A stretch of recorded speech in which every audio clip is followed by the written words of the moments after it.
Am I the a-hole for refusing to buy my ex's daughter a birthday gift? My ex cheated on me for most of our relationship. I found out during my pregnancy with our daughter, and he had the other girl pregnant too. My daughter was a June baby and theirs was an October baby. They also got married that following February. To say things between us have been tense is an understatement. Ex's wife didn't know immediately that he was with me or that we had been together since we were 15. She hated me for overshadowing her own pregnancy with mine. She hated me even worse when she needed an emergency C-section and had so many complications that a hysterectomy had to be carried out. The tension between us all then was at its worst. Ex's wife wanted me to give up my daughter for them to raise both girls together as real sisters. And when I refused, we had all the drama. I don't even think she would have been able to love my daughter had I done that. But I think she wanted more than one badly enough that she thought my daughter would do since she was already born. Ex and I now communicate through an app mostly. We share custody for our daughter, 14, and exchanges happen at school pickup time to minimize the contact between us. This has worked for many years, though I know not ideal for my daughter overall. My daughter and her half-sister have a very high conflict relationship. It's over me and Ex's wife. Ex's daughter had picked up her mom's attitude toward me and dislikes me and believes I keep her sister from her real family. My daughter doesn't like Ex's wife either, which annoys her half-sister. This has been communicated to me a number of times by my daughter and also by my ex, who will send random texts about it. I never respond because our mandated communication is done through the app. Now, Ex and his wife had some financial problems over the last 6 months. For my daughter's birthday, she got a card and a gift card, and my ex told her in advance he wouldn't be able to get her much. I was able to get her a present as normal though. I splurged a little this year and got my daughter a gaming laptop. She was so happy. Ex became aware of this when my daughter spent a bit of time with her grandparents and asked them if she could bring the laptop to their house.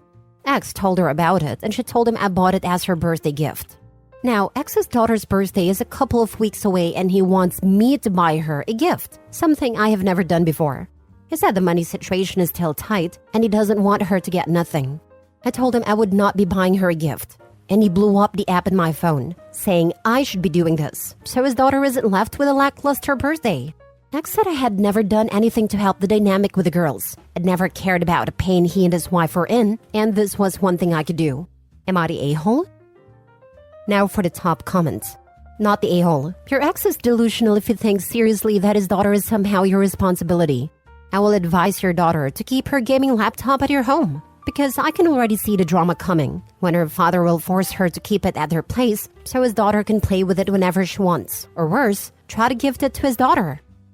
She does keep it at our home. Her grandparents' house was the only place it went otherwise, but it was just them and her, so no concerns about it being taken and given to her half-sister. She was already concerned her dad might make her share it, which is why she never tried to bring it to her dad's house.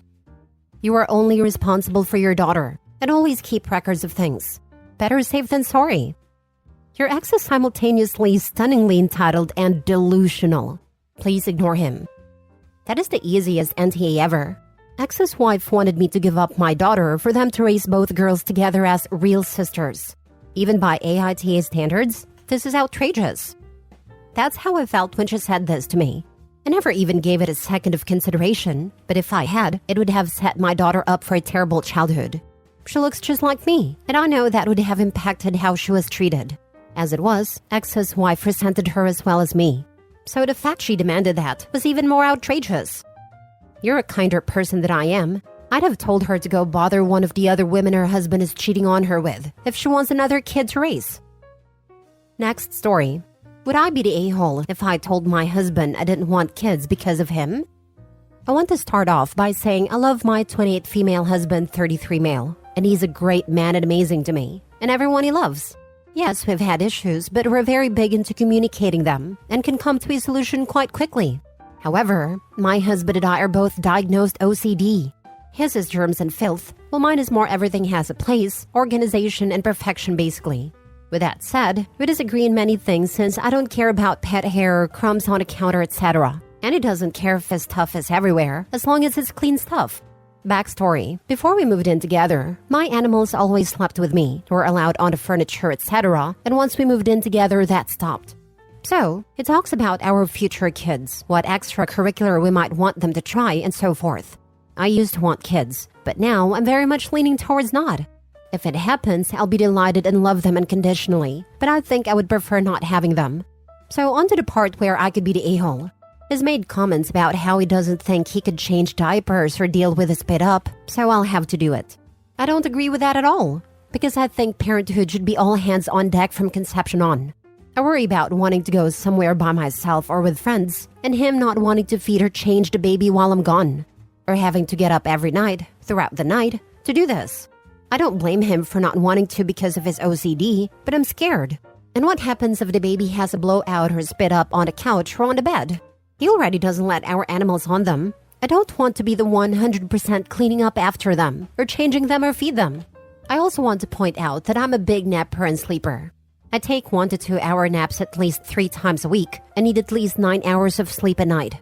He can only sleep for 4 to 5 hours a day, so he usually goes to bed at 3 to 4 a.m. and is up by 8.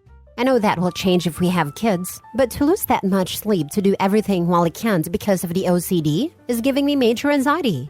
We both love each other very much, but I feel like I'd basically be a single parent doing everything for the first few years, if not more, if we have kids. Edit, thank you for the suggestions and comments, but I wanted to clarify some things.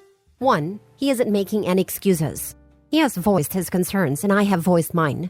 He has never once said, I will not do this. So for those saying he's the a-hole for that is wrong. I'm just thinking logically. 2. I put the sleep part in there because I wanted to preface my way of living. I know I would lose a great deal of that sleep if we have kids. I was using that to use as an example of what if I wanted to take a nap and the baby needed a diaper change. 3. For those saying I should try being around kids to see how I can handle it with my OCD. I have. I'm an aunt to 15 nieces and nephews under 10. Was a nanny and a daycare teacher for 1.5 to 2-year-olds. And I've been to therapy for my OCD. And yes, they are messy. Lol. It does give my anxiety to see the mess, but I have no issue going behind and tidying up after them. And when I was a teacher, I always taught to clean up after themselves, so it wasn't too bad. He has 2 toddler nieces and nephews and is great, but has never been around them when sick. Always gives them to his sister when they need a diaper change. So that would be a good starting point. Thanks. 4. For those saying he is the a-hole because I would be alone when I was sick, he wouldn't take care of me, etc., also wrong. I just had food poisoning in the worst way a few days ago and he was amazing. He got me what I needed. Comforted me, got me medicine, and constantly checked on me. But just stayed out of the bathroom when I was in there and only kissed me on top of my head. Congrats! You're among the few people that can look at their life and medical conditions and think real hard on if you're actually prepared to have kids or not. Stand firm. Kids are not a trial run. Once you let that genie out, you're stuck. Yes, no one gets to nope out of the gritty bits of parenting. If he is already saying he won't do any of the hard work, then it is 100% the right call to say that he refused to sign up to be the only on-call parent. And those greedy bits may be 90% of the time for the first year or so. My youngest was naughty/sick/poop exploding near enough every day for the first 10 months of life, when my eldest brought back every bug going from preschool. They both overlapped chicken pox and then hand, foot, and mouth, so that was a full 2 months either side of summer when we couldn't take them anywhere. If he has OCD over germs, he'll never see kids. I'll say one thing, don't have kids if you can't handle poop and body fluids. My daughter was 6 months old, not feeling good at all, had a small fever. Wasn't too worried and tied it down to teething. I was holding her, trying to console her and sing to her. She projectile vomited in my face, and then continued to leave a trail and a decent amount in the tub, which was 3 rooms and a hallway away from where we were. Stomach flu with a baby's no joke. Next story. Am I the a-hole for telling my wife I don't want kids with her because she threatens divorce nearly every time we fight? My wife, 34 female, and I, 36 male, have been married for a little over 5 years. Shortly after we got married, we agreed to try to have a kid after 5 years or so. We wanted to travel together during that time. We traveled a lot and got to have some amazing experiences together. Now I'm very hesitant because nearly every time we get into a fight, she threatens divorce. Nothing egregious has happened within our relationship. There's been no infidelity, no wondering who the other has been out with, etc. But she comes from a long line of divorced family members. She jokes about our marriage being her trial marriage. I come from a family who believes in staying married and working through issues, unless someone royally messes up. I don't take these threats lightly and have been hesitant to have a child with her after continual threats of divorce. During our current ongoing fight, she has in fact contacted a divorce lawyer after she said she was going to and I told her to go ahead, though has not followed through. What are y'all thoughts? Am I the a-hole for not wanting to have a child with my wife at this point? Now for the top comments. My ex-husband did this continually as well, until the day I agreed and filed for divorce while he desperately tried to backpedal. Oh well, too late. This is exactly what's going to happen, and OP don't fall for the backpedaling, because they will never change. Same with my ex-wife. Every stupid argument was instantly turned into an "I'll divorce you" power play.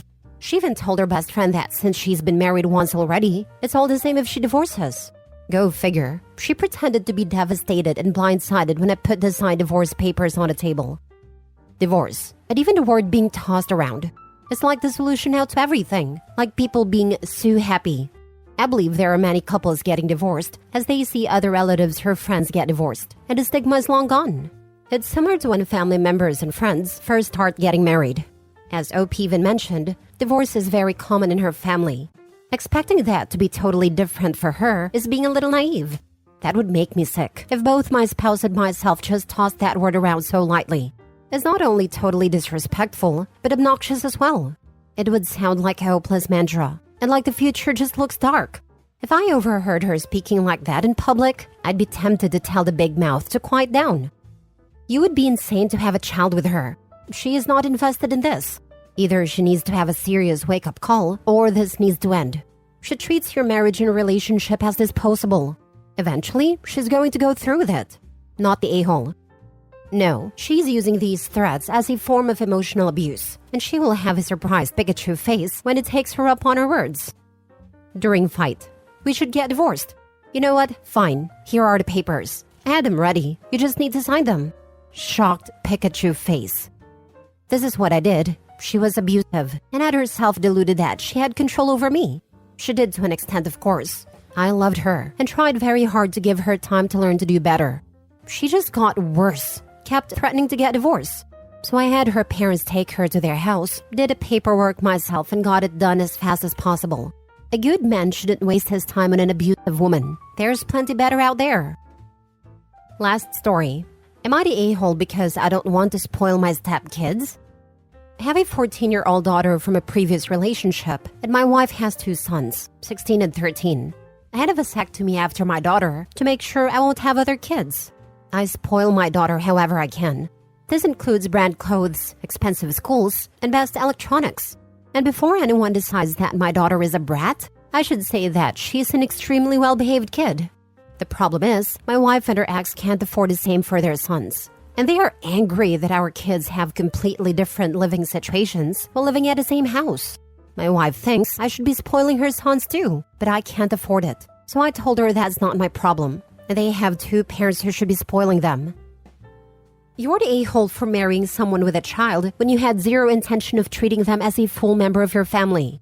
It's fine to not want to be a step-parent, but then you shouldn't assume that role in the first place. My thoughts exactly. Why do people do this? Why? Why? Go get child-free women for God's sake. You're the a-hole. Look, if this is how you want to behave, that's your prerogative. But you have absolutely no business blending families with this attitude. You're setting the kids up to feel jealousy and resentment, and this isn't going to help the kids adjust to being in each other's lives. I kind of feel like the mother is also an a-hole in this scenario. How could you marry someone who'd treat her kids this way? Moreover, how could she marry someone and move in with them without discussing her financial needs and expectations? I think everyone sucks here, because if she just expected this guy to spoil her kids rotten without communicating that before they got married and move in, well, that's on her for not communicating. You're the a-hole. Some stepdad you are. I'm grateful my stepdad wasn't like this. He spoiled the heck out of me, along with his 2 other kids. It's not that hard to treat your stepkids the same. I can't imagine how her sons feel. Stop spending so much on your daughter if it's causing you to not be able to spoil the other kids too. That's so unfair. Step up and be a better stepdad. You're the a-hole 100% OP. You're the wicked stepdad. Why did you choose to become a stepdad? Your behavior is so gross. I could never be attracted to you as the mother of these 2 boys. Just seeing how you treat them. Edit. I've been thinking about your comments, and I think you are right. I can't treat kids that live under the same roof differently, so I asked my wife to move out of my home for now. We will try counseling and we will see how that goes. But if I have to choose between her and my daughter, it's always going to be my daughter. She's not happy as she has a low-paying job, and moving out means downgrading their lives.